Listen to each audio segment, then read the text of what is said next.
शाश्वत नागरी विकासासाठी पाण्याचा पुनर्वापर करण्याचं नियोजन करून जलव्यवस्थापनाच्या क्षेत्रात ठाणे महानगरपालिकेनं अतिशय महत्त्वाचं पाऊल उचललंय. या आराखड्याची अंमलबजावणी कालबद्ध रीतीनं करण्यात येणार आहे. वाढत्या नागरिकीकरणामुळे पाण्याचा पुनर्वापर करण्यावर भर द्यावा लागणार असल्याचं प्रतिपादन ठाणे महापालिका आयुक्त सौरभ राव यांनी केलंय.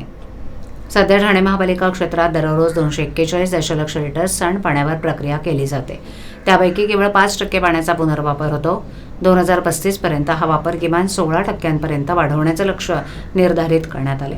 तोवर 490 दशलक्ष लिटर सांडपाण्यावर प्रक्रिया करून ते पुनर्वापर योग्य करण्याची क्षमता निर्माण होईल. या आराखड्यातून प्रक्रिया क्षमता वाढवणं, जास्तीत जास्त पाण्याचा पुनर्वापर करणं, उद्यानं, शौचालय, उद्योग, बांधकाम यासाठी या पाण्याचा वापर वाढवून पिण्याच्या पाण्यावरील अवलंबित्व कमी करण्याचं नियोजन असल्याचं आयुक्त राव यांनी स्पष्ट केलं. सांडपाण्यावर प्रक्रिया करून ते पाणी पिण्याव्यतिरिक्त इतर उपाययोजनांकरता वापरण्यासाठी केंद्र आणि राज्य सरकारनं लक्ष्य निर्धारित केलंय. जलवाहिन्यांच्या अमृत योजनेसाठीही या निकषांची पूर्तता करणं आवश्यक आहे. त्यामुळे CEEWनं केलेला हा आराखडा ठाण्यासाठी अत्यंत महत्त्वाचा आहे. देशात अनेक ठिकाणी पाण्याचा पुनर्वापर योजना असल्या तरी याप्रमाणे त्याचा नियोजनबद्ध आराखडा तयार करणारी पहिली महापालिका ठाणे असेल, असंही आयुक्तांनी सांगितलं.